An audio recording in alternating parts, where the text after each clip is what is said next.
Hello है बच्चों। Good morning बच्चों। कैसे हो बच्चों? सब ठीक बेटा? आइए बेटा, हम लोगों ने स्टार्ट किया बेटा केमिकल काइनेमेटिक्स। और केमिकल काइनेमेटिक्स में बेटा हम लोगों ने प्रीवियस लेक्चर में सीखा था बेटा कि रेट, इफेक्टेड कंसंट्रेशन, वॉल्यूम, ये सारे केस हम लोगों ने डिस्कस किए थे। हम लोगों ने जो काफी इंटरेस्ट आता और काफी इसमें हम लोगों ने आईए क्वेश्चंस हम लोगों ने सॉल्व किए थे। तो आज हम लोगों का जो टॉपिक बेटा है वो टॉपिक बिल्कुल नया टॉपिक है और उसी से रिलेटेड टॉपिक। और टॉपिक बेटा यह है कि यहाँ आज हम पढ़ेंगे कि डिफरेंट ऑर्डर ऑफ रिएक्शन, जिसके अंडर जीरो है, फर्स्ट है, सेकंड है, थर्ड है और nth ऑर्डर है। लेकिन हमको इतना नहीं पढ़ना, हमको जीरो है, फर्स्ट है और सेकंड, ये ऑर्डर हमको कवर करना बेटा। तो जिसके अंडर बेटा आज का जो टॉपिक होने वाला अपन का वो होने वाला है यानी कि zero order of reaction. Clear? यानी कि जीरो ऑर्डर। अब जीरो ऑर्डर ऑफ रिएक्शन कैसे जानेंगे, ये सारी बनवाई करके आपके सामने हम लोग एक्सप्लेन करेंगे। यहाँ पर इन्हीं डिफरेंट ऑर्डर को बेटा बोलते हैं इंटीग्रेटेड रेट लॉ।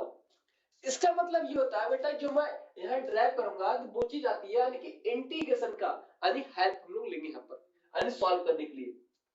तो जीरो ऑर्डर रिएक्शन बेटा बेसिकली क्या है बेटा, ये ऑलरेडी मैंने आपको लेक्चर नंबर 4 में मैंने आपको यानी इंट्रोडक्शन दिया था। मैंने बताया था बेटा कोई भी रिएक्शन है उसका जो रेट होता है यानी कि रेट ऑफ रिएक्शन वो होता है बेटा प्रोपोर्शनल होता है कंसंट्रेशन और अपॉन उसका ओवरऑल ऑर्डर ऑफ रिएक्शन, जिसको हम लोग बेटा एन से रिप्रेजेंट करते हैं। ठीक बेटा, ये overall order of reaction symbols क्या है, एन। अब यहां से बेटा साइन हटाते हैं तो प्रोपोर्शनल का साइन हटने के बाद एक मिलता है अपन को कांस्टेंट, उसको बोलते हैं बेटा के। अब के को बेटा अपनी लैंग्वेज बोलते हैं रेट कांस्टेंट या स्पेसिफिक रेट कांस्टेंट कहें या वेलोसिटी कांस्टेंट, ये तीन नाम मैंने आपको मेंशन करवाए थे। प्लस यहां क्या बेटा ये कंसंट्रेशन है और यहां पर ये है ऑर्डर। तो इसी का यूज करके हम लोगों को देखना है कि जीरो ऑर्डर ऑफ रिएक्शन कैसे बनेगा, प्लस इसके बेस पे कौन कौन से ग्राफ है, प्लस ग्राफ के बेस पे सवाल कैसे सॉल्व करेंगे, प्लस और पूरी फॉर्म में सवाल आएंगे तो अपन उसको कैसे डील करेंगे। क्लियर ना ये?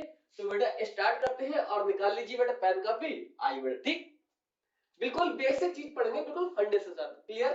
देखिए यहाँ पर जीरो ऑर्डर ऑफ रिएक्शन, अगर बेटा देखिएगा यहाँ पर जीरो ऑर्डर और अपन को जीरो ऑर्डर पढ़ना है तो मतलब एन की वैल्यू बेटा यहाँ पर क्या होगी बेटा, वो होगी जीरो होगी। यानी जीरो ऑर्डर रिएक्शन का मतलब है कि ऑर्डर क्या होगा, जीरो लेंगे। क्लियर?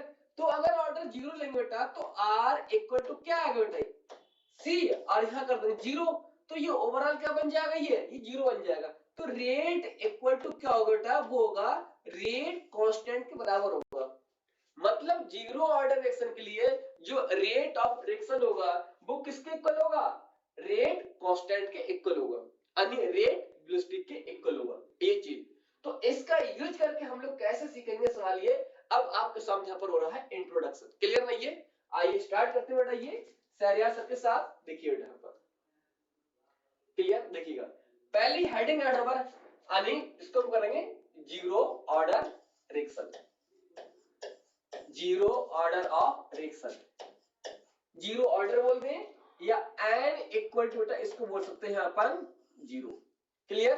समझने के लिए तो अपन ये बोल सकते हैं कि बिल्कुल लोकल लैंग्वेज में कि वो रेट जो किसी की इनिशियल कंसंट्रेशन पे डिपेंड ना करे तो उसको क्या बोल सकते हैं, यानी कि जीरो ऑर्डर रिएक्शन। अभी मैंने एक्सप्लेन किया था, वो रेट जो किसी की इनिशियल कंसंट्रेशन पे डिपेंड ना करे उसको बोलेंगे क्या, जीरो ऑर्डर रिएक्शन। क्लियर नहीं है? और कंसंट्रेशन किसके लेंगे, ऑलवेज, और ऑलवेज बताया था मैंने आपको बोलेंगे रिएक्टेंट की। कभी भी इस चैप्टर में प्रोडक्ट की कंसंट्रेशन हम लोग मेंशन नहीं करेंगे। इतना सवाल मैंने आपको प्रीवियस करवाया था, मैंने कहां यूज किया था, सिर्फ रिएक्टेंट। क्लियर नहीं है? तो इसको हम यहां से लिख सकते हैं बेटा, ये लिखते हैं the rate of reaction, the rate of reaction, the rate of reaction which independent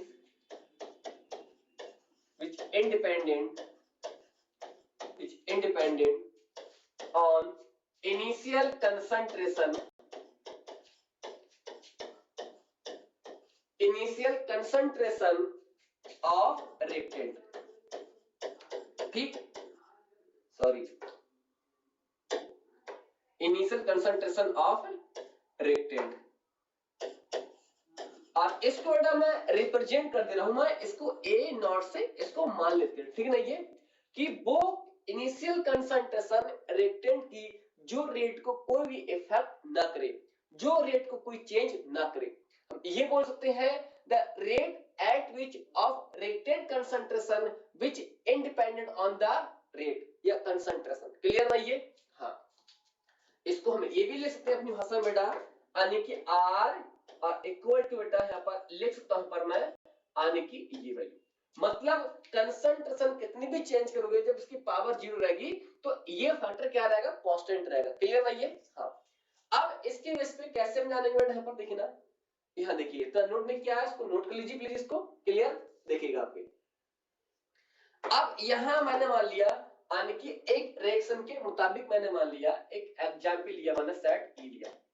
यहां मैंने लिया बेटा एक रिएक्टेंट है, ये रिएक्टेंट है, और यहां से बन गया, सॉरी, ये रिएक्टेंट है, और यहां से लिया मैंने, ये है कोई प्रोडक्ट, ये यानी रिएक्टेंट और उससे क्या बनेगा, प्रोडक्ट।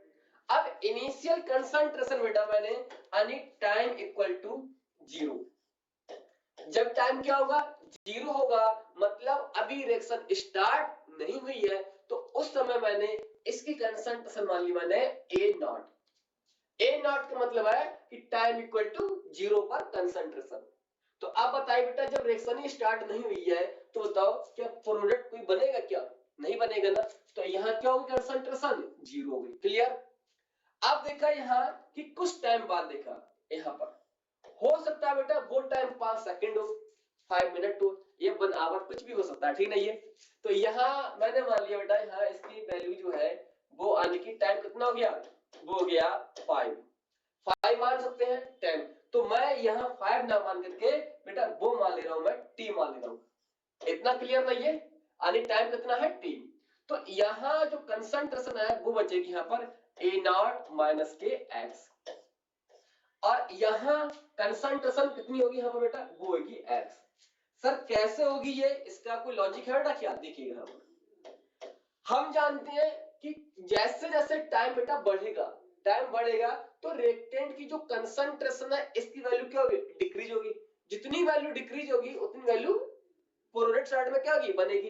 तो यहां से डिक्रीज हुई, उसको मैंने मान लिया बेटा यहाँ से आने की एक्स, यहां वैल्यू बन रही है उसको मैंने मान लिया प्लस। प्लस का मतलब फॉर्मिंग और माइनस का मतलब होता है डिक्रीजिंग। क्लियर। जो इनिशियल वैल्यू उसमें से हम लोग माइनस करते हैं, और ये प्लस है यहाँ पर, अगर इनिशियल होते कुछ वैल्यू तो उसमें ऐड करते। अब इनिशियल जीरो है तो मैंने क्या लिख दिया एक्स। क्लियर नहीं है? अब और देखिए बेटा यहाँ पर, अब ये टाइम बेटा कुछ टाइम की कंसंट्रेशन है, तो इसको मैंने लिख लिया बेटा यहाँ पर, ये ए टी इक्वल टू ये वैल्यू। बेटा इसका मतलब होता है यानी कि टी टाइम पे ए की कंसंट्रेशन है वो कितनी है, ए नॉट माइनस एक्स। क्लियर नहीं है? ऐसे यहां लिख सकते हैं यहाँ पर, यहां लिख लिया मैंने यहाँ पर ये कि बी और टी इक्वल टू ये वैल्यू। क्लियर। हाँ, इसको बेटा पी मान बी मान लो, सही रहेगा, ध्यान रहेगा ना, ऐसे करके आपने माना है ये वैल्यू, ठीक, इसको बी मान लो तो ध्यान रहेगा कि बी की कंसंट्रेशन टी टाइम पे कितनी बेटा, ये एक्स है। अब जो ए की कंसंट्रेशन टी टाइम पे कितनी है, ए नॉट माइनस एक्स, ठीक, ए टी, ये बेटा ऐसा लिखा हुआ है ए और टी, ठीक। तो ये किसके बराबर है, ये है ए नॉट माइनस के एक्स, ये वैल्यू। क्लियर। और ये किसके बराबर है, बी की कंसंट्रेशन टी टाइम पे कितनी है, एक्स है। अब हम जानते हैं बेटा जो रेट क्या होता है, यहां देखिएगा, रेट होता है इक्वल टू यानी के के बराबर, और यहाँ कंसंट्रेशन, और यहाँ ऑर्डर कितना है, जीरो। जब ये जीरो करोगे बेटा, यहाँ पर वैल्यू जीरो कर दोगे तो आर इक्वल टू क्या बेटा, के आएगा। तब जब हम क्या करेंगे बेटा, एन का वैल्यू जीरो करेंगे, जीरो करेंगे तो उसको जीरो कर देगा, तो आर इक्वल टू क्या बेटा, ये वैल्यू होगा, यानी रेट कांस्टेंट के इक्वल वैल्यू होगी। आप जानते हैं अगर इसका रेट लिखा जाएगा तो रेट कैसे लिखा जाएगा, तो रेट लिखेंगे बेटा इसका माइनस के D A upon D T, और यहाँ इक्वल टू के। ये भी लिख सकते हैं और आप बेटा ये भी लिख सकते हैं, क्योंकि ये वैल्यू इसके इक्विवेलेंट है। तो हम आर बोले या के बोले, अब इस ऑर्डर में क्या एक ही बात है। तो यहाँ इसके लिए क्या होगा, ये मेरे पास क्या आ गया बेटा, ये आ गया, इसका रेट आ गया। सर माइनस क्यों लगाया आपने, माइनस इसलिए लगाया बेटा कि जो रिएक्टेंट की जो कंसंट्रेशन है टाइम के साथ क्या हो रही है, डिक्रीज हो रही है। इसका मतलब क्या है, ये माइनस यहाँ पर। क्लियर। अब हम इसको सॉल्व कैसे करेंगे, यहाँ पर देखिएगा। सॉल्व करने के लिए यहाँ पर देखना इसको, ये यहाँ पर माइनस के डी ए यहाँ इक्वल टू और यहाँ के और यहाँ डी टी। अगर इसको यही रोका और dt को यहां कर दिया बेटा k और इंटू dt, इसको यहां कर दिया, तो इसमें को हम कोई दिक्कत नहीं है, क्योंकि इस फॉर्म को ऐसे लिख सकते हैं। ठीक। अब देखिए यहाँ पर अगर मैं इसकी जो इनिशियल कंसंट्रेशन बेटा कितनी है, वो है a नॉट। टी टाइम की कंसंट्रेशन फाइनल कितनी बेटा, वो मैंने मान ली, यानी 80 मैंने मान ली फाइनल कंसंट्रेशन, और ये है बेटा इसकी इनिशियल कंसंट्रेशन यानी a नॉट। क्लियर है ये। तो हम इसको क्या कर सकते हैं, यानी कि इंटीग्रेशन कर सकते हैं। कैसे करेंगे देखिए बेटा, ये बिल्कुल बेसिक मैथमेटिक्स है। यहाँ देखिए इसको मैं यही सॉल्व कर रहा हूं बेटा इसको। तो यहाँ लिख सकते हैं माइनस के यहाँ पर ये यानी कि डी ए। क्लियर ना। और यहाँ इसको जो है इस तरह से ए नॉट इनिशियल कंसंट्रेशन और ए टी ये है बेटा फाइनल कंसंट्रेशन। यहाँ आएगा बेटा के आएगा और यहाँ डी टी आएगा। इसी प्रकार यहां कर सकते हैं। इनिशियल टाइम बेटा कितना है इनका, ये 0 टाइम है, तो मैंने यहां 0 कर दिया। अब किस टाइम की पढ़ाई कर रहे हैं वो मैंने मान लिया, टी टाइम मैंने मान लिया। ठीक। तो इसकी वैल्यू यहां पर ये वैल्यू है। अब बेसिक मैथमेटिक्स से बेटा ये अपन को आना चाहिए बेटा। क्लियर नहीं है। अब इसको कैसे सॉल्व करेंगे, मैं यहां सॉल्व करता हूं, देखिए। क्लियर नहीं है। अब देखिए यहां पर क्या होगा, इंटीग्रेशन क्या होता है, तो ये लिख सकते हैं यहां पर ये यानी कि माइनस 80। अब बेटा देखिए ये माइनस है, तो ये माइनस और माइनस क्या हो गया, प्लस हो जाएगा। तो यहां लिख दिया मैंने ए नॉट और इक्वल टू और के ये। जब बेटा देखिए dt का इंटीग्रेशन करेंगे कितना आएगा, इसका t आता है। ठीक। तो यहां लिख दिया मैंने, यहाँ पर t मैंने यहां लिख दिया। क्लियर। ये वैल्यू बेटा यहाँ पर क्या है, माइनस, इसकी जगह क्या आएगा बेटा, ये 80 आएगा। अब माइनस लेते हैं, यानी फाइनल माइनस इनिशियल, तो फाइनल माइनस, और ऑलरेडी बेटा ये है यहाँ पर साइन लिखूं माइनस का, तो माइनस माइनस क्या होगा, प्लस हो जाएगा। इसकी वैल्यू क्या होगी, प्लस वैल्यू। ठीक नहीं है, ये रूल आपको पता होना चाहिए। अब इसको बेटा और सॉल्व करते हैं, तो 80 इक्वल टू कितना होगा, a naught minus K T, ये वैल्यू होगी इसकी। क्लियर। अरे इसको यह रखोगे तो उधर जाके किसको जाएगा, ये a नॉट में से माइनस के टी हो जाएगा। ठीक। तो ये जो कंसंट्रेशन बेटा है यहाँ पर, इसकी वैल्यू क्या है यहाँ पर, ये आपको याद करना पड़ेगा। इसको मैंने बोल दिया फार्मूला नंबर फर्स्ट। यहाँ ये जो कंसंट्रेशन है 80, ये देखिए किस टाइप कंसंट्रेशन है। तो ये बोलोगे सर जो 80 जो है ये मुझे बताएगी लेफ्ट वैल्यू, कितनी वैल्यू मुझे, यानी कि ए की वैल्यू बच गई है यहाँ पर टी टाइम पे। तो इसको अपन बोलते हैं बेटा ये कि लेफ्ट वैल्यू। लेफ्ट वैल्यू यानी कि लेफ्ट क्या है, कंसंट्रेशन। और ये बेटा जो है ये वैल्यू, ये है, इसको बोलेंगे हम लोग यानी कि इनिशियल वैल्यू। इनिशियल वैल्यू मतलब इनिशियल कंसंट्रेशन। ठीक नहीं है। हाँ, ये रेट कांस्टेंट है, ये टाइम है। क्लियर नहीं है। ये मेरे पास क्या आ गया, यहां से आ गया फार्मूला आ गया, एक फार्मूला यहाँ पर आ गया, और इसके द्वारा बहुत आप करवाऊंगा न्यूमेरिकल आपको बाद में, कुछ टाइम के बाद। अब देखिए इसके द्वारा ये हम x कैसे निकालेंगे, x का मतलब होता है कि कितनी वैल्यू बेटा यहां से क्या हो गई, यानी रिएक्टेंट की प्रोडक्ट में चेंज हो गई, इसको बोलते हैं x बोलते हैं। ठीक नहीं है। तो x कैसे निकाले बेटा, कुछ नहीं है। अब इसकी जगह बेटा मान लो a नॉट माइनस x रख सकता हूं। अरे 80 equal to a naught minus x रख सकते हैं। तो इसकी जगह देखना बेटा क्या रखेंगे हम लोग, यहां देखिएगा इसकी जगह में यहां पर है, मैं यही सॉल्व करता हूं बेटा ये, यानी कि 80 equal to a naught minus K. बहुत बिंदास बेटा देखिएगा। अब इसकी वैल्यू बेटा पुट करते हैं क्या, यानी a naught minus K x। तो बेटा आप इसको ऐसे रखोगे a naught minus K x equal to a naught minus K T. Clear. तो आप बेटा ये पाओगे कि इनिशियल कंसंट्रेशन कैंसिल होगी, यानी इनिशियल कंसंट्रेशन क्या होगा, यहाँ से कैंसिल होगी, तो यहां से बचेगा minus K x equal to minus के kt बचेगा। तो माइनस और माइनस क्या होगा, यहाँ से कैंसिल होगा, तो आप यहाँ से ये देख सकते हैं यहाँ पर ये माइनस x माइनस के kt। अब ये बेटा जो भाईजान है ये क्या होगा, यहाँ से कैंसिल हो गए, तो आपके पास यहाँ देखिए सेकंड वैल्यू क्या आ गई, x इक्वल टू kt आ गई। क्लियर, ये वैल्यू यहाँ पर ये आ गई। ये है बेटा इक्वेशन नंबर बेटा कौन सी है, सेकंड। ये इसलिए लिखवा रहा हूं बॉक्स में क्योंकि इस पे बेटा डायरेक्ट मिलेगा क्वेश्चन से आपको, ठीक है ना। ये याद करना मत करना, कोई टेंशन नहीं है, नीट में डायरेक्ट सवाल आपको इस पे मिलेगा, डायरेक्ट सवाल मिलेगा, ठीक। अब सर ये तो क्लियर हो गया कि ये वैल्यू क्या है मेरे पास, लेफ्ट वैल्यू है, ये इनिशियल वैल्यू है, तो सर x या कौन सी वैल्यू है, तो लिखो बेटा x क्या है, तो x में लिखवा रहा हूं, x क्या बेटा यहाँ पर लिखना, x क्या है, x है the change concentration of reactant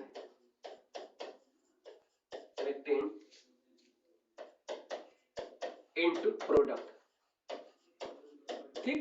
यानी कितनी कंसंट्रेशन बेटा चेंज हुई है बेटा, हम उसको लेते हैं जो रिएक्टेंट से कहां पर हुई है, यानी कि प्रोडक्ट में बेटा चेंज हुई वैल्यू। क्लियर नहीं है, हाँ इस वैल्यू बोलते हैं चेंज वैल्यू, ये भी बोल सकते हैं। तो x क्या बेटा यहाँ पर ये देखिएगा, x क्या है, x वो वैल्यू है यानी कितनी वैल्यू बेटा इसकी क्या हो गई है, डिक्रीज हो गई है, यानी कितनी वैल्यू यहाँ से यहाँ पर चेंज हो गई है, इसको बोलते हैं x वैल्यू, ठीक। इसको अच्छे से नोट करो, एक एक पॉइंट बेटा यहाँ पर लिखना, ठीक है। इतना नोट बेटा ये आई देखिएगा, यानी चेंज क्या है, यानी कंसंट्रेशन बोल सकते हैं, अमाउंट बोल सकते हैं, कुछ भी बोल सकते हैं जो रिएक्टेंट किसमें हो गया है, इनटू प्रोडक्ट में चेंज हो गया, ठीक है ना ये। हाँ तो x से लिखते हैं अपनी भाषा में और लिखते हैं, उसके ये लिखना amount change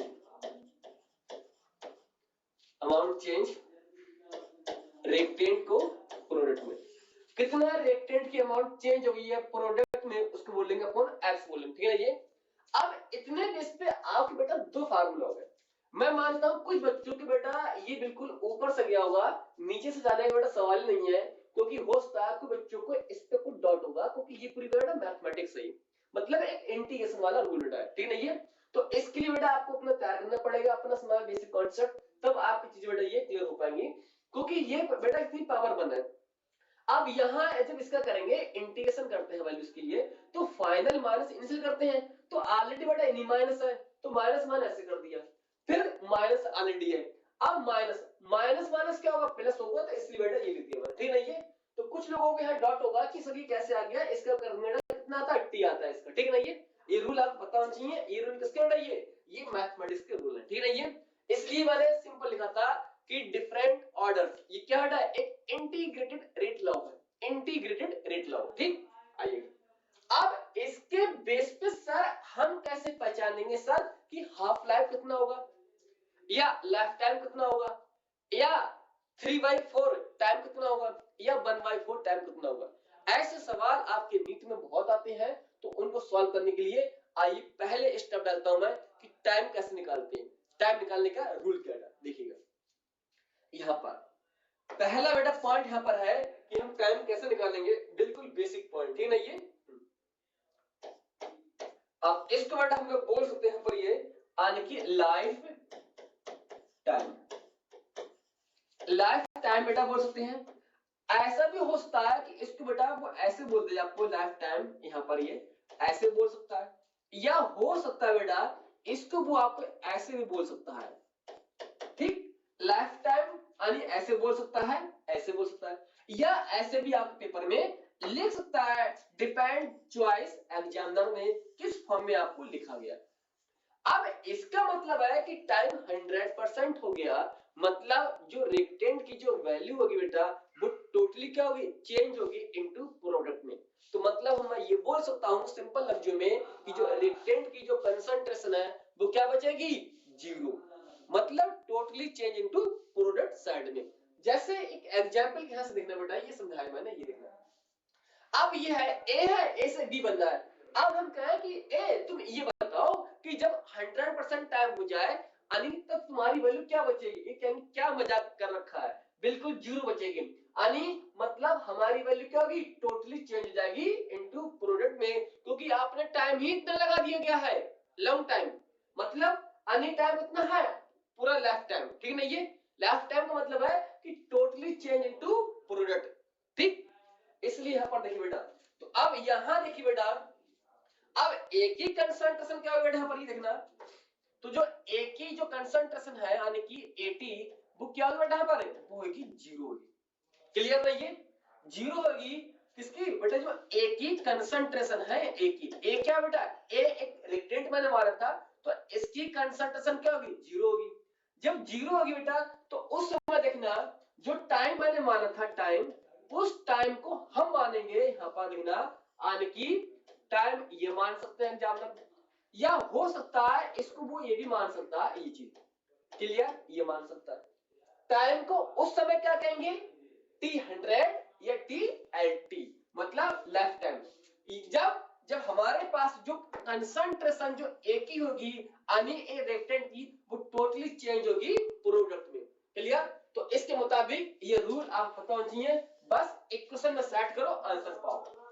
AT equal to initial concentration minus KT। Clear, देखिए बेटा यहाँ पर आप देखिए, यहाँ देखना, इसकी वैल्यू क्या करना है बेटा, ये इसकी वैल्यू जीरो करना है, जीरो करना है यहाँ पर देखिएगा, तो A नॉट ये इनिशियल कंसंट्रेशन है माइनस के, अगर मैंने इनको जीरो कर दिया गया तो अब इस टाइम को बेटा मैं मानूंगा लाइफ टाइम, मानूंगा क्या मानूंगा, लाइफ टाइम। तो यहाँ अब लिखेंगे इसको हम लोग यानी कि लाइफ टाइम, ठीक। तो अब देखिए बेटा, इसको सॉल्व करने पर आंसर अपन क्या आएगा बेटा, देखना इसको, ये वैल्यू उधर जाएगी बेटा यहाँ पर, किसको यहाँ पर, ये तो मैं लिख सकता हूँ यहाँ पर, ये एल टी कितना है बेटा यहाँ पर, ये यानी कि ए नॉट यहाँ पर, और नीचे बेटा मल्टीप्लाई में है तो के यहाँ पर आ जाएगा, क्या आ जाएगा यहाँ पर। तो ये फार्मूला किसका आ गया बेटा, ये फार्मूला आ गया यानी कि लेफ्ट टाइम का, कि लेफ्ट टाइम कितना होगा, कंसंट्रेशन इनिशियल के प्रोपोर्शनल है और इनिशियल किसके इनवर्स है, रेट कांस्टेंट के, ठीक है ना। ये तो ये बेटा आपका फार्मूला मिला पर, ये यानी कि थर्ड फार्मूला आपका ये आया, ये याद करना आपको, ये किसके लिए, लेफ्ट टाइम के लिए याद करना है, ठीक। हाँ, जब इसकी वैल्यू हम लोग जीरो करेंगे बेटा, जीरो होगा, तो अब ये वैल्यू किसके बराबर होगी, KT equal to A naught के बराबर, उधर जाके किसका होगा, माइनस के, माइनस माइनस कैंसिल, यहाँ पर ये वैल्यू। अब दूसरा देखिए बेटा यहाँ पर, ये तो मैं इसको ये लिख सकता हूँ अपनी भाषा में, लिखना द टाइम at which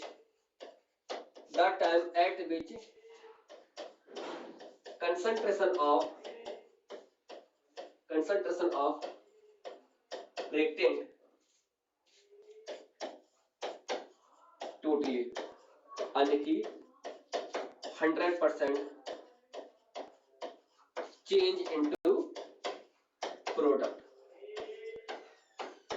ये लिख सकते हैं अपनी लैंग्वेज में इसको, ठीक है। ये यानी वो टाइम जिस पे कंसंट्रेशन रिएक्टेंट की क्या जाए, पूरी तरह से चेंज हो जाए इनटू प्रोडक्ट में, उसको बोलते हैं लेफ्ट टाइम, ये रूल है, ठीक। हाँ, आइए आगे बढ़ते हैं, इसको लेफ्ट टाइम हो गया। अब लेफ्ट टाइम के बाद बेटा हम क्या लिख सकते हैं, आगे देखना, ये यानी half life time, half life time, half life time बेटा यहाँ लिखिए इसको, ये यहाँ लिख सकते हैं half life time. Half life time क्या बोल सकते हैं बेटा, लिखना, ये इसको बोलते हैं टी हाफ, ऐसे बोल दो, या इसको ये भी बोल सकते हैं, अगर ऐसा अच्छा नहीं लग रहा आपको तो आप इसको इस फॉर्म में बोल सकते हैं, अक्सर आप इस फॉर्म में लिखते हैं तो कई बार एग्जाम में इस फॉर्म में लिख के आता है, ठीक है। ये हाँ, यानी हाफ टाइम ऐसे बोल सकते हैं या ऐसे बोल सकते हैं। इसका मतलब क्या होता है बेटा, ये इसका मतलब है कि जो हमारी जो रिएक्शन बेटा है, वो रिएक्शन अब 100% नहीं हुई है, वो रिएक्शन कितनी हुई है, 50%।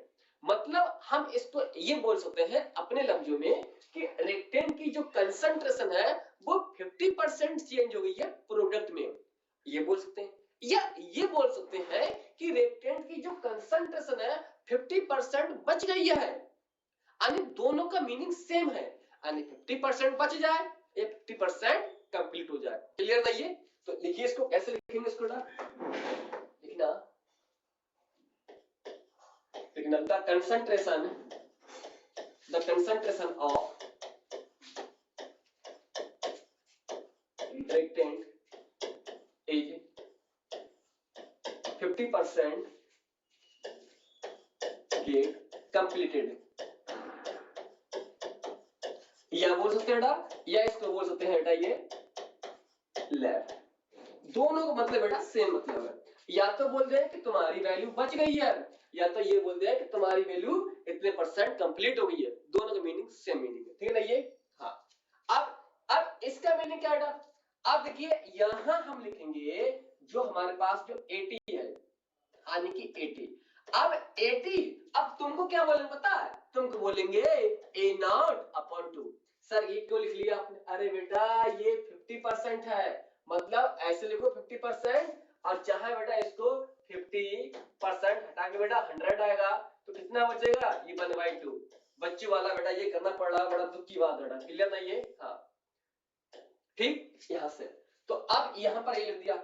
इसी प्रकार बेटा यहां देखिएगा दूसरा पॉइंट, अब जो टाइम होगा बेटा, उस टाइम को क्या बोलेंगे पता है? उस टाइम को बोलेंगे हम लोग यानी हाफ टाइम बोल सकते हैं, या इसको हम लोग ये भी लिख सकते हैं, जो आपको बेटा अच्छा लगे। अब टाइम को वैल्यू क्या रखेंगे? टी हाफ रख दें, या टी 50 रख दें, या इसकी वैल्यू हम लोग ये रखें। ठीक, तो ये रखो और आंसर पाओ बेटा। कैसे? देखिए यहां पर यही सॉल्व करते हैं, इसको देखिए ना। देखिए बेटा A T equal to initial concentration minus K AT, clear? तो अब देखिए बेटा इसकी वैल्यू कितनी रखना है अपन को? A/2 रखना है। जब अपन इसकी वैल्यू A/2 यहां रखेंगे बेटा, यहां देखिएगा इसकी वैल्यू A/2, तो A/2 कितना है? नॉट, ये नॉट यहां लग गया, ठीक, इक्वल टू A0 माइनस के। अब हमने कंसंट्रेशन हाफ ली है, मतलब अब टाइम कितना लेंगे? हाफ लेंगे, क्योंकि इसकी मतलब है कि रिएक्शन 50% कंप्लीट हो जाए या 50% लेफ्ट हो जाए, ठीक। तो यहां लिखिए बेटा क्या? T half, clear? अब यहां देखिए बेटा, जब ये वैल्यू यहां से बेटा A0/2 माइनस के A0 इक्वल टू माइनस के, और यहां बेटा इस तरह से दिख रहा है बेटा ये, ठीक। अब यहां से बेटा हाफ में से बन जाएगा, माइनस का हाफ बचेगा, यहां बचेगा माइनस के हाफ, और यहां माइनस के टी हाफ, ये बचेगा। यहां से बेटा आप ये पाओगे कि इस माइनस से माइनस कैंसिल होगा, क्योंकि यहां से जाएगा बेटा हाफ में से ए जाएगा, तो कितना बचेगा? माइनस का हाफ बचेगा, क्योंकि ये वाला साइन लार्ज साइन है। तो अब यहां से माइनस माइनस कैंसिल, तो यहां से बेटा आपकी वैल्यू ये आएगी, यहां से निकाल के देखना कि टी हाफ A0/2 के ये वैल्यू इसकी आ गई। आप इसको ये भी लिख सकते हैं, और आप इसको बेटा ये भी लिख सकते हैं, जो आपका दिल करे वो लिखो, क्लियर? आप इसको इस तरह भी आप लिख सकते हैं बेटा, ये क्लियर? हाँ, तो आप ये भी लिख सकते हैं और ये भी लिख सकते हैं। अब सर ये हाफ आया, हाफ का मतलब ही रिप्रेजेंट कर रहा है बेटा कि जो कंसंट्रेशन है कितनी हो बेटा, ये वो हाफ हो गई इनिशियल कंसंट्रेशन वैल्यू, इसलिए यहां पर हाफ वैल्यू आई, क्लियर? तो इसको बेटा डालो लिस्ट नंबर 4 यहां से, क्लियर? यानी 4 फार्मूला बेटा आपके सामने तैयार हुए, हाफ लाइफ का और लाइफ टाइम का, और कंसंट्रेशन वर्सेस यानी रेट कांस्टेंट और रेट। इस तरह से बेटा यहां पर वैल्यू बनी, और यहां से जीरो ऑर्डर का जो फार्मूला वाला पूरा था इसमें यानी डायग्राम, वो यहां से पूरा हो गया, फिनिश हो गया। अब इसके बेस पे एग्जामिनर देता तरह तरह के ग्राफ देता है कि सर ग्राफ के बेस पे सवाल हम लोग कैसे सॉल्व करते हैं, तो उसके लिए बेटा अब आपको आना पड़ेगा, ग्राफ सीखना पड़ेगा, ठीक है ना ये? तो इसको नोट करो, फिर हम लोग आगे बढ़ते हैं। फिर इसी पे करवाऊंगा सवाल, करवाऊंगा आपको ये यहां से बेटा ऐसे पूछेगा 7/8 3/4 फाइंड द वैल्यू ऑफ, सवाल पूछ लेगा ये क्वेश्चन आऊ बेटा, ऐसे सवाल पूछेगा 3/4 2/4 फाइंड द वैल्यू, इस तरह के अजीबोगरीब सवाल पूछेगा। और ये सवाल बेटा आपके AIPMT नीट में सवाल आई है, और ये सवाल शायद जे में सवाल आ हुआ इस तरह का। सवाल कैसे करेंगे वो जानेंगे अगले स्टेप में, पहले पढ़े ग्राफ, ठीक। देखिए यहाँ पर आइए, तो इस इंट्रोडक्शन बेटा यहीं पर मैं रुकता हूं, तो उससे पहले चलता हूं आपको एक पल ग्राफ की तरफ, ठीक। आइए देखिए इसको साफ करते हैं इसको, आइए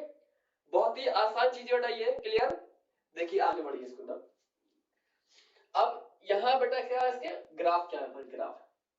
ग्राफ क्या कहते हैं बेटा? सुन लीजिए बेटा, ग्राफ लिखिएगा, हेडिंग क्या बेटा? ये आनी graph for zero order reaction, मतलब n इक्वल टू क्या बेटा? 0 है। क्लियर नहीं है? आनी ग्राफ। अब आप कहोगे सर ग्राफ इतना आसान सा ग्राफ सर, तो मैं कहूंगा हाँ बहुत आसान है कि कंसंट्रेशन इंडिपेंडेंट इस पे रेट पे। क्लियर? देखिए यहाँ पर बेटा पहला ग्राफ मेरा यहाँ पर बेटा है ये, पहला ग्राफ यहाँ पर बेटा है ये कि रेट वर्सेस है बेटा ये कंसंट्रेशन। अब कौन सी कंसंट्रेशन बेटा? ये इनिशियल कंसंट्रेशन वर्सेस रेट। कैसे ग्राफ बनेगा बेटा? ये ग्राफ सीखना है बेटा, ठीक? देखिएगा, और हम जानते हैं बेटा इसका जो ग्राफ आएगा बेटा वो ग्राफ साथ ऐसे आएगा।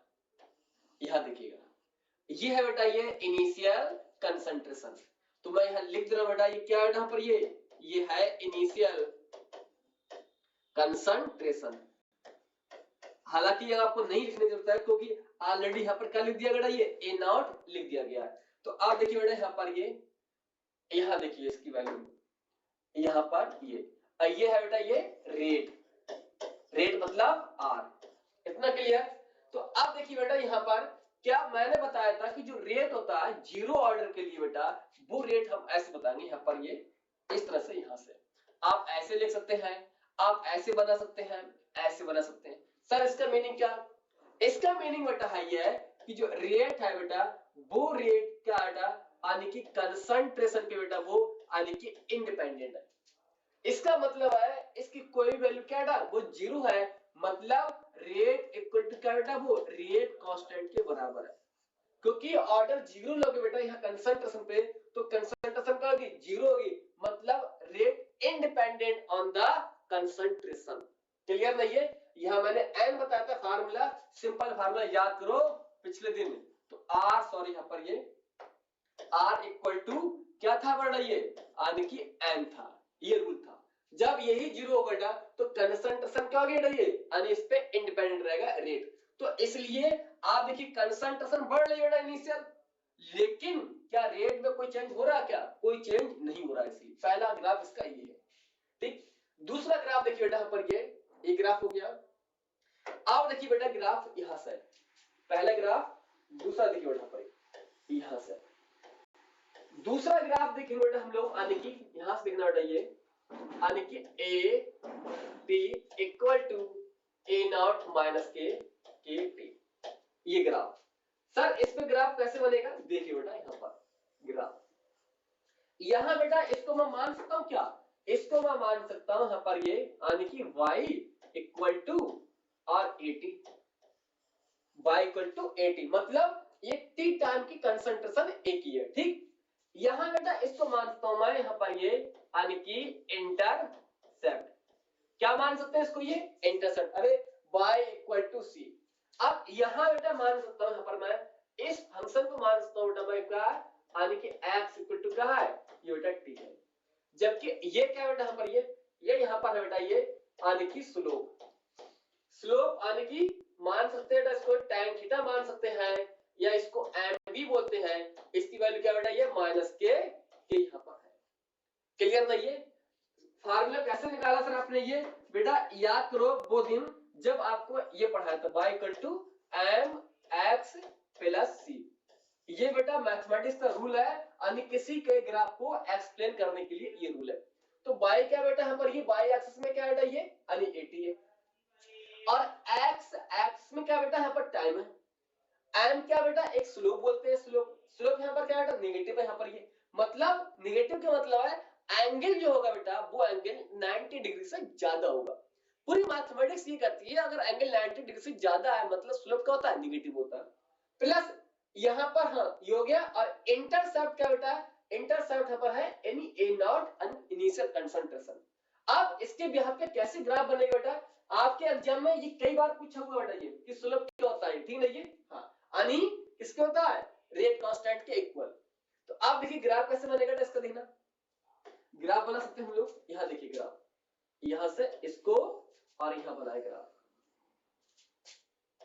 ठीक, यहाँ लिया मैंने बेटा यानी कि कंसंट्रेशन क्या बेटा 80 है, ठीक, यानी ए की कंसंट्रेशन टी टाइम पे, यहाँ बना सकते हैं बेटा हम लोग यानी कि टाइम, ठीक, टाइम यहाँ पर क्या है टी यहाँ पर है। आप देखिए बेटा ये स्लोप क्या है यहाँ पर नेगेटिव स्लोप है, नेगेटिव स्लोप का मतलब है जो एंगल होगा वो एंगल 90 से ज्यादा होगा, मतलब अब ये स्लोप मेरा ऐसे नहीं जा सकता, ऐसे नहीं जाएगा, ऐसे नहीं जाएगा, ये स्लोप ऐसे आएगा, ऐसे इसलिए आएगा बेटा क्योंकि एंगल कितना 90 से क्या ज्यादा है ना, तो मैं इसको कहीं मान सकता हूँ यानी यहाँ मान सकता हूँ, आप यहाँ से बना सकते हैं, यहाँ से बना सकते हैं, डिपेंड आवर चॉइस। तो अब बेटा ये जो वैल्यू है यहाँ से देखिएगा, अगर मैं इसका एंगल लूं यहाँ से तो आप कहोगे सर जो एंगल आएगा बेटा यानी जो एम आएगा कितना आएगा, वो एंगल 90 डिग्री से ज्यादा आएगा, मतलब स्लोप कितना आएगा वो नेगेटिव आएगा। आप देखिए बेटा ऐसे खुद देख लीजिए, ठीक, तो यहाँ जो स्लोप बेटा आया मेरे पास वो कितना आ गया, वो आ गया यानी के बराबर आ गया, ठीक। अब देखिए इंटरसेप्ट, इंटरसेप्ट क्या बेटा ये इंटरसेप्ट है पर अच्छा है बेटा ये मैंने ये लिख दिया है यानी ए नॉट, ठीक, यहाँ बेटा ये किसके बराबर हो गई है ए नॉट के इक्वल, ठीक। हाँ अब यहाँ देखिए बेटा ये वैल्यू यहाँ पर ये इसकी वैल्यू यहाँ पर इंटरसेप्ट क्या बेटा ए नॉट है, ए नॉट क्या है इनिशियल कंसंट्रेशन, अब ये वैल्यू पॉजिटिव है, पॉजिटिव का मतलब है तो ये जो ग्राफ बेटा वो नीचे से नहीं बना सकते, इसका ग्राफ कहीं ऊपर से लाइन मारेंगे कट मारेंगे, तो यहाँ की जो ग्राफ हो बेटा वो इतना बताएगा, क्या बताएगा यानी कि इंटरसेप्ट, तो इसको मैं लिख दिया यानी कि ए नॉट, ठीक। तो इंटरसेप्ट पॉजिटिव, अगर नेगेटिव होता तो इसकी लाइन बेटा कहीं नीचे से हम लोग खींचते, ठीक है ना ये। हाँ तो ये ग्राफ किसका हो गया कि हमारे पास किसके बेस पे हो गया यानी कि 80 equal to A naught minus K T, इसके यहाँ पे बेटा मैंने आपका ग्राफ यहाँ से बना दिया गया, ठीक ना। और ये एग्जाम की बहुत बार पूछा हुआ सवाल आपके, ठीक है ना। ये ध्यान रखना ये इनिशियल कंसंट्रेशन है, ये है लेफ्ट कंसंट्रेशन 80 है, ठीक। पहले ग्राफ ऐसा हो गया, और देखिए बेटा ग्राफ यहां से देखना इसको, थर्ड ग्राफ देखिएगा, थर्ड ग्राफ क्या है, थर्ड ग्राफ बेटा होगा यहां पर ये यानी हाफ टाइम वर्सेस और initial concentration, half time versus initial concentration कैसे ग्राफ आएगा बेटा देखिएगा। यहां पर हमने अभी ये पाया था कि जो हाफ टाइम था बेटा वो हाफ टाइम क्या था यानी कि ए नॉट अपॉन 2k था, इतनी मेरे पास वैल्यू थी, इतनी क्या थी वैल्यू थी। तो अगर मुझे यहाँ इसके और इसके वर्सेस मुझे ग्राफ बनाना है तो ग्राफ कैसे बनाओगे, बहुत ही आसान सवाल बेटा है, क्लियर नहीं है। देखिए यहाँ पर ये इसको देखिए यहाँ पर ये बहुत ही आसान बेटा पर, ठीक। यहाँ लिया मैंने सॉरी इसको, ठीक ये दिया सर, ठीक यहां से ये लिया और यहां से ये लिया सॉरी यहां से, तो अब यहां से क्या बेटा ये टी हाफ है, और ये जो है बेटा ये ध्यान रखना इनिशियल कंसंट्रेशन है, लेफ्ट कंसंट्रेशन नहीं है इनिशियल है, ठीक। तो आप देखिए बेटा अगर यहां से बनाया तो मैं ग्राफ इसको ऐसे बना सकता हूं सर, कैसे देखिएगा टी हाफ किसके प्रोपोर्शनल है ये यानी कि इनिशियल कंसंट्रेशन के प्रोपोर्शनल है। अगर ये वैल्यू बढ़ेगी तो बड़े हाफ टाइम का ये बढ़ेगा नहीं बढ़ेगा ना, तो ये क्या दोनों क्या यानी कि एक दोनों ये कंसंट्रेशन और इसकी कंसंट्रेशन, इसकी वैल्यू देखिए बेटा वैल्यू बढ़ गई, इसकी वैल्यू बढ़ गई बेटा तो देखिए टाइम भी बढ़ेगा, टाइम भी बढ़ गया, क्लियर ना ये यहाँ पर। अब इसका जो स्लोप होगा बेटा वो स्लोप इसका ये होगा, स्लोप होगा यानी कि 1/2k, 1/2k। सर ये स्लोप कहां से आ गया, क्या बेसिक है, देखिए बेटा क्या होगा यहां से, अगर मैं इसकी टी हाफ इक्वल टू और ए नॉट इक्वल टू 1/2k ऐसे बेटा इसको लिख सकते हैं ना ये, अरे ये नीचे आएगा तो यहां बचेगा और नीचे बचेगा 1/2k, तो इसकी बेटा देखिएगा ये जो वैल्यू बेटा ऑलरेडी ये वैल्यू क्या बेटा इसको मान सकता हूं मैं यानी कि tan, tan थीटा मतलब परपेंडिकुलर अपॉन बेस, परपेंडिकुलर बेटा क्या है ये परपेंडिकुलर है और ये क्या है बेटा ये बेस है, ठीक। तो परपेंडिकुलर क्या बेटा यहाँ पर ये परपेंडिकुलर टी हाफ है और बेस क्या बेटा यहाँ पर ये बेस है ए नॉट, तो बेटा देखिएगा ये वैल्यू किसके बराबर इक्विवेलेंट है, तो ये वैल्यू इसके इक्विवेलेंट है, ये वैल्यू इसके बराबर है तो ये इसके बराबर, तो स्लोप किसके बराबर हो गया? ये हो गया 1/2k के बराबर। ये आपका आगे स्लोप आ गया। ठीक, अगर आपको पता है बेसिक चीजें तो ये लिखने की जरूरत आपको कुछ नहीं है, वरना अगर नहीं पता है तो रटते रटते बच्चे की यही कैसे आ गया। ठीक है, ये रटने से बचने के लिए छुटकारा, ये बेसिक कॉन्सेप्ट आपके पास। क्लियर? नोट करो इसको, ये इतना क्लियर है। ये आगे बढ़ने बेटा, ये देखिए यहाँ पर हम कैसे सॉल्व करते हैं इसको। अगर इसी को बेटा फोर्थ देखना, यहाँ पर ये फोर्थ ग्राफ, अगर t हाफ और a/2k, अगर इसको एग्जामिनर लॉग के फॉर्म में लिखेगा, लॉग के फॉर्म में ग्राफ देगा, कैसे बनाएंगे इसको देखना बेटा। अगर इसका बेटा मैं लॉग लूं यहाँ पर तो देखोगे इसको log 10 और यहाँ आ गया बेटा ये t हाफ, यहाँ देखिएगा यहाँ आएगा log 10 और a नॉट प्लस, और यहाँ आएगा बेटा ये log/2k। ठीक, इतनी बेटा, ठीक ना ये। हाँ बेटा ये log 10 है, log 10 लगाओ मत लगाओ कोई दिक्कत नहीं, ठीक ना ये है इनिशियल कंसंट्रेशन। ठीक, तो अगर आप बनाओ बेटा इसका ग्राफ बनाओगे तो आप देखिए यहाँ पर कैसे बनाओगे। तो ये बन गया बेटा मेरे पास क्या, y बन गया, ये बन गया मेरे पास क्या बन गया, x बन गया। ठीक, और ये बन गया मेरे पास c बन गया प्लस, तो y इक्वल टू क्या हो गया, mx प्लस c, यहाँ पर m। अब m कुछ नहीं है बेटा, तो y क्या मेरे पास, y ये है, x क्या बेटा मेरे पास ये है, c क्या मेरे पास ये है, और m अगर कुछ नहीं है बेटा तो m यहाँ मैं 1 मान सकता हूँ क्या, अरे कुछ नहीं 1 मान सकता हूँ मैं, तो m कितना होगा बेटा, ये 1 हो गया, और m 1 बराबर कितना होगा बेटा, ये m, इसको मैं tan मान सकता हूँ ना, ये स्लोप क्या होता है tan थीटा, तो ये बेटा किसके बराबर आ गया, tan थीटा किसके बराबर आ गया 1। ठीक, और इसकी वैल्यू बेटा कितनी होती है, यानी कि इसकी वैल्यू होती है tan 45, तो यहाँ से कैंसिल हो गया, तो थीटा कितना आ गया 45 डिग्री। ये बेटा एम्स का सवाल है, एम्स में आ चुका सवाल। ठीक रहिए, तो कैसे ग्राफ बनेगा यहाँ पर देखिए बेटा इसका, यहाँ देखिएगा ये वैल्यू, तो लॉग बेटा यहाँ से थोड़ा इसको ठीक कर लें। ठीक है ना, ये लॉग यहाँ पर बेटा कितना आएगा, ये हाफ आएगा, और यहाँ बेटा कितना आएगा, ये लॉग कितना बेटा, ये यानी कि ए नॉट कंसंट्रेशन है, और यहां से ग्राफ अब ये जाएगा यहाँ पर, तो अब यहाँ जो वैल्यू आएगी बेटा वो वैल्यू ये आएगी बेटा, यहाँ लिख सकते हैं ना हम लोग, कितना है ये बेटा, वो है log/2k, ये क्या बेटा यहाँ पर ये इंटरसेप्ट इसका। ठीक, तो अब यहाँ बेटा जो एंगल आएगा वो एंगल कितना आएगा, यानी m बराबर 1 लिख सकते हैं, मतलब tan थीटा कितना आएगा 45 आएगा। ठीक, ये सवाल आपको यहाँ से बन गया log वर्सेस इनिशियल कंसंट्रेशन के बेस पे। ठीक, तो डिफरेंस देखना बेटा, ये ग्राफ किसके बेस पे है, ये ग्राफ बेटा log के बेस पे नहीं है, ये ग्राफ ये केवल ऐसी बेस पे है, इसका log लोगे तो आप यहाँ से ऐसे निकालोगे। ठीक है ना, ये हाँ नोट करो इसको, ठीक है, ये हाँ इस सारी चीजें क्लियर होगा जितना आपको बेसिक कॉन्सेप्ट होगा। ठीक है ना, ये हाँ नोट करो इसको, इतना क्लियर होना ये। ठीक, हाँ आप इसके बेस पे बेटा हम लोग देते हैं एक सवाल और देते हैं इसी बेस पे हम लोग, आप इसके एग्जांपल देते हैं, एग्जांपल का आंसर इसके, हाँ एग्जांपल ऑफ एग्जांपल किसके डालिए लिखना,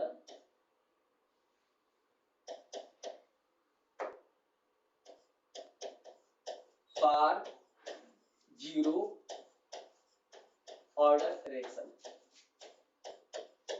जीरो ऑर्डर रिएक्शन का कौन कौन से इसके एग्जांपल होंगे, एनसीईआरटी में देखे हैं एग्जांपल, कौन कौन से एग्जांपल बेटा है इसके एग्जांपल। पहला इसका एग्जांपल बेटा आपके सामने है बेटा, ये लिख सकते हैं हम लोग, यानी कि एंजाइमेटिक कैटलिस्ट, एंजाइमेटिक कैटलिस्ट है, एंजाइमेटिक कैटलिस्ट देख सकते हैं। जितनी बेटा एंजाइम के द्वारा, जितनी रिएक्शन एंजाइम के द्वारा होने वाली है, यानी कैटलिस्ट के द्वारा होने वाली रिएक्शन है, वो रिएक्शन जीरो ऑर्डर की कहलाती है। ठीक है ना, ये जैसे कोई बेटा एक सब्सटेंस है, ये कोई क्या है, सब्सटेंस है, यहां से बनेगा कोई बनेगा प्रोडक्ट, क्या बनेगा, प्रोडक्ट बनेगा। तो यहां बेटा हो सकता है कोई क्या हो, यहां पर यानी कि कैटालिस्ट हो, ठीक। तो यहां से पहला एग्जांपल आपका ही मिल गया, कोई भी सब्सटेंस जो चेंज हो रेटेंट से प्रोडक्ट में with the help of catalyst, वो किसका आएगा, जीरो ऑर्डर का एग्जांपल आएगा, ठीक है ना। ये और लिखिए इसका दूसरा एग्जांपल क्या है पर, ये दूसरा एग्जांपल बेटा पर ये है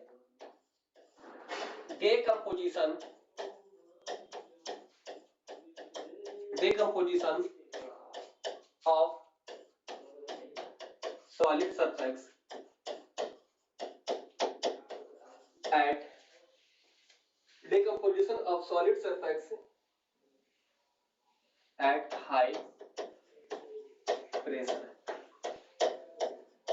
ठीक, ऐसे इसको हम लिख सकते हैं, ठीक है ये।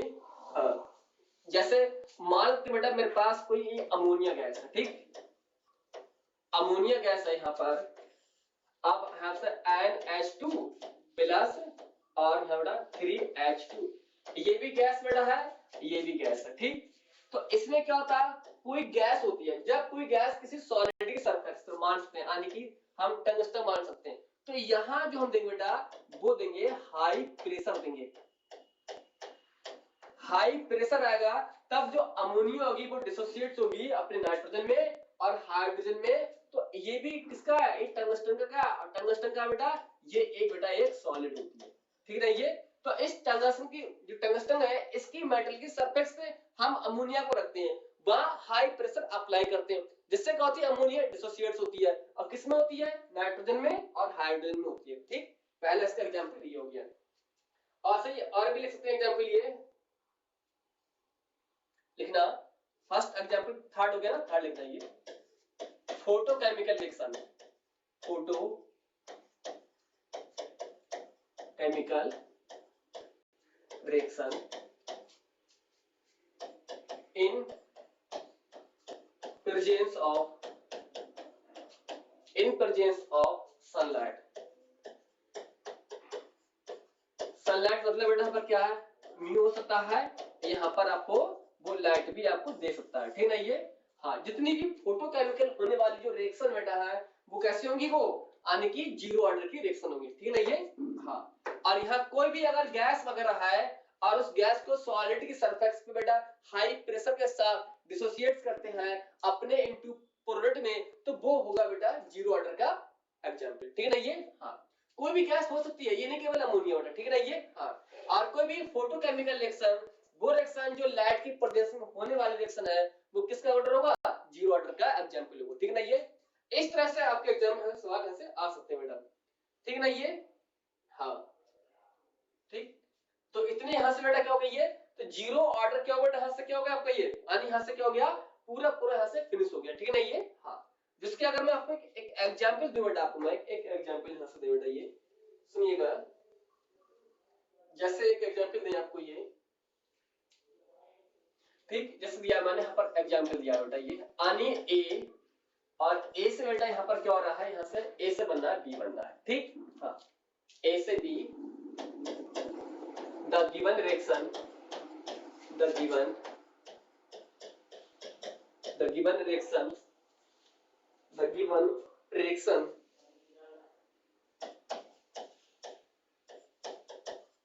having the rate constant, एक गिवन रिएक्शन बेटा है, इसकी जो है इसकी वैल्यू का रेट कांस्टेंट, यहां बेटा एक वैल्यू दी है के की, वैल्यू दी है 2.4 into 10 की पावर, इसकी वैल्यू बेटा मैंने मान ली यहाँ पर आने की माइनस के 6 मैंने वैल्यू मान ली, ठीक। हाँ, रेट कांस्टेंट है, और इसकी बेटा दी है यूनिट, दी है यूनिट, दी है मोलर पर सेकंड, ठीक। हाँ,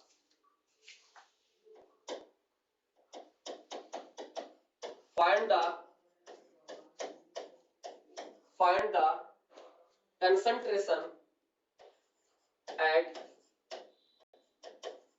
time, पहला ऑप्शन बेटा है कि t इक्वल टू 10 सेकंड पे, और सेकंड है बेटा कि t इक्वल टू 20 सेकंड पे। ये क्वेश्चन बेटा आपके एग्जाम का है कि ये कोई बेटा रिएक्टेंट है, चेंज हो रहा प्रोडक्ट में, तो गिवन रिएक्शन के लिए बेटा जो रेट कांस्टेंट बेटा ये देखिएगा रेट कांस्टेंट। अब ये रेट कांस्टेंट है यहाँ पर, इसकी वैल्यू बेटा ये दे दी गई है। तो सर हम कैसे पहचानेंगे एग्जाम में कि सर ये जीरो ऑर्डर का है, फर्स्ट ऑर्डर का है? तो बेटा मैंने आपको लिखवाई थी लेक्चर नंबर 3 में अनिके की सारी unit, first order, zero order, first, second, third. तो अब देखिए बेटा ये यूनिट किसकी होती है? रेट की होती है। तो रेट इक्वल टू किसके बराबर होता है? के। तो जीरो ऑर्डर रिएक्शन में बेटा जो यूनिट होती है रेट कांस्टेंट की, वो यूनिट रेट के बराबर होती है। तो इसलिए एग्जांपल किसका? ये जीरो ऑर्डर रिएक्शन का एग्जांपल है। जीरो ऑर्डर रिएक्शन में आप पूछिए कंसंट्रेशन आने की इतने टाइम पर और इतने टाइम पर। मैंने बताया था बेटा इसका मतलब है ये टाइम कुछ वैल्यू है, मतलब कुछ ना कुछ आने की हम इस टाइम पे वैल्यू मिलेगी हमें कंसंट्रेशन की, और इस टाइम पे मिलेगी। तो मैंने बताया था कि x इक्वल टू क्या होता है बेटा? ये kT। ठीक, तो अब हम निकाल सकते हैं बेटा यहाँ पर वैल्यू फर्स्ट के लिए। तो आने की एट t कितना बेटा? ये 10 सेकंड। 10 सेकंड पे कैसे निकालेंगे बेटा? यहाँ देखिएगा तो x इक्वल टू बेटा कितना बेटा? ये 2.4 इंटू 10 की पावर माइनस के 6। टाइम कितना बेटा? ये 10 सेकंड। तो 10 सेकंड बेटा ये है। तो x की वैल्यू कितनी आ गई? x की वैल्यू आ गई 2.4 इंटू 10 की पावर माइनस के 5 और मोलर। मतलब 10 सेकंड पे उसकी जो वैल्यू है रिएक्टेंट की, वो इतनी वैल्यू रिएक्टेंट की प्रोडक्ट में चेंज हो जाएगी। इसका मतलब ये है x यानी डिसोसिएट्स हो जाएगी। ठीक, ऐसे यहां निकाल सकते हो। ये दूसरा पॉइंट यहां पर यानी कि टाइम कितना बेटा? ये अब है टाइम बेटा कितना है? ये यानी 20 सेकंड। तो 20 सेकंड पे बेटा क्या निकालोगे? यहां देखिएगा यानी कि x इक्वल टू kt। तो अब यहां कितना ले बेटा? ये 2.4 इंटू 10 की पावर कितना बेटा? ये माइनस के 6। टाइम कितना है? 20 सेकंड। ठीक, तो आप इसकी वैल्यू निकालोगे तो x इक्वल टू कितना बेटा? ये यहां से आएगा 4, आएगा यहां से 4.8 और इंटू 10 की पावर माइनस के 5। देखिए बेटा यहां से इससे बेटा ये कैंसिल होगा, जब ऐड करेंगे कितना 5 बचेगा, और 2.4 की मल्टीप्लाई 2 से करेंगे तो 4.8 आएगा बेटा। ठीक, तो इतनी क्या आ गई बेटा? ये मोलर कि हमारे पास क्या आ गई? कंसंट्रेशन। तो टी टाइम बेटा 10 सेकंड पे वैल्यू इसकी बेटा इतनी मिलेगी हमें, और 20 सेकंड पे वैल्यू इतनी मिलेगी। क्लियर? तो इस तरह के सवाल है, और ये सवाल बेटा ऑलरेडी हम लोग सीखेंगे और अगले लेक्चर में। ठीक है ना? ये तो अब इस लेक्चर बेटा यही वाइंड अप करते हैं, मिलते हैं अनि अब नेक्स्ट लेक्चर का मेरा टॉपिक क्या रहेगा मेरा? ये वहां हम लोग रहेंगे यानी कि n बराबर first, n equal to 2 plus जो जीरो ऑर्डर रिएक्शन है बेटा इसके मैं आपको कराऊंगा यानी कि PYQ। इसमें बेटा आपको नीट और जे के क्वेश्चंस रहेंगे प्लस एनसीईआरटी के इंडेक्स रहेंगे प्रॉब्लम। तो ये आपको नेक्स्ट लेक्चर में मिलेगा इतना कंटेंट आपको। ठीक बेटा, ये तब तक अपने इस टॉपिक को अच्छे से कवर कीजिएगा। क्वेश्चंस लगाइए बेटा, गूगल से लगाइए, कहीं से लगाइए क्वेश्चन बेटा, कोई टेंशन नहीं है। और अपनी पढ़ाई कीजिएगा और अपना स्पेशल ख्याल रखिए बेटा। ठीक, ओके बाय, थैंक यू।